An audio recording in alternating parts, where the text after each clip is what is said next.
সুস্থতা হলো আল্লাহর একটা বড় নিয়ামত। আর অসুস্থ হলে কি বলবো? আল্লাহ যেন সবাইকে সুস্থতা দান করুক। সবার জন্য সুস্থ থাকুক। আর রোজার পরে থেকে অনেকেই অসুস্থ হয়ে পড়তেছে। আমার আম্মাও অসুস্থ হয়ে পড়ছে, আমার ভাবিরাও অসুস্থ হয়ে পড়ছে। হাসপাতালে গিয়েছিলাম আম্মাকে নিয়ে, ভাবিকে নিয়ে। মানে সবাই শুধু গ্যাস পামের রুগী, সবাই গ্যাস পাম্প করছে। এই রোজা থেকে মানে যে যা খাচ্ছে না, সবাই গ্যাস পাম্প করতেছে। আল্লাহ যেন সবাইকে সুস্থ করে দেয়, সুস্থতা দান করুক। আসসালামু আলাইকুম, সবাই কেমন আছেন? নিশ্চয়ই সবাই ভালো আছেন। আলহামদুলিল্লাহ, আমিও কিন্তু আপনাদের দোয়ায় অনেক অনেক ভালো আছি। আর এই ভিডিওটা হলো রোজার মধ্যের ভিডিও, আমি আপলোড করতে পারিনি।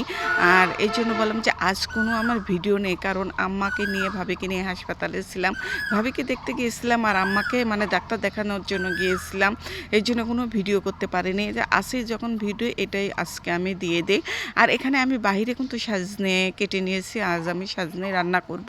এই জন্য বাইরেই মানে ভিতরে আমাদের বাড়িতে ভিতরে অনেক গরম, বাইরে একটু মানে হালকা হালকা বাতাস লাগছিল। এই জন্য বাইরে সব কিছু কেটে ধুয়ে নিয়ে আসছি। আর এই যেখানে ছোলা রান্না করব, যেহেতু রোজার দিনের ভিডিও ছিল এই জন্য ইফতারের কিছু জোগাড় করেছি। আর শুধু এক তরকারি রান্না করব, সাজনে রান্না করব। আর প্রথমেই কিন্তু আমি এই যে বড়াগুলো ভেজে নিচ্ছি। এখানে যে খেসারির ডাউলের বড়া ভাজতেছি।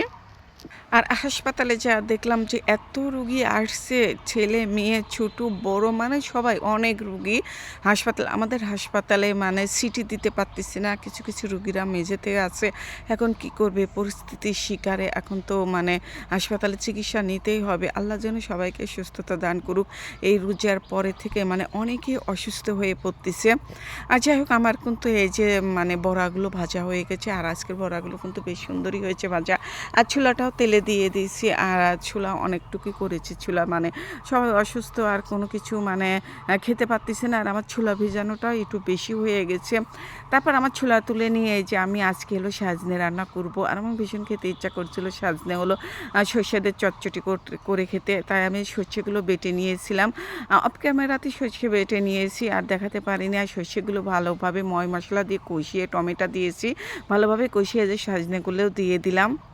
সবাই আমার বাবা মার জন্য দোয়া করবেন। আমার বাবা তো অনেক অসুস্থ, সবাই তো জানেন আমার বাবা স্ট্রোক করেছে। আর আমার মাও অনেক অসুস্থ। আমার মায়ের পায়ে কি হয়েছে, মা ঠিকমতো হাঁটতে পারতেছে না। সেই জন্য আম্মাকে নিয়ে আমি ডাক্তারের কাছে গিয়েছিলাম। আর দেখেন আপনাদের সঙ্গে গল্প করতে করতে কিন্তু আমার সাজনা চটচটি হয়ে গেছে। আর আমি বেশি ঝোল করিনি, গামাকা গামাকা রস করেছি। আর দেখতে যা সুন্দর লাগছে, খেতে কিন্তু মাশাআল্লাহ অনেক মজা হয়েছিল। আমি সাজনে রান্না করলে চটচটি করলে চটচটি করে কোনো ঝোল রাখি না। আর এই যে আমার মেম কয়েকটা মিষ্টি আলু এনে দিয়েছে, সে খাবে, তার খেতে ইচ্ছা করছে।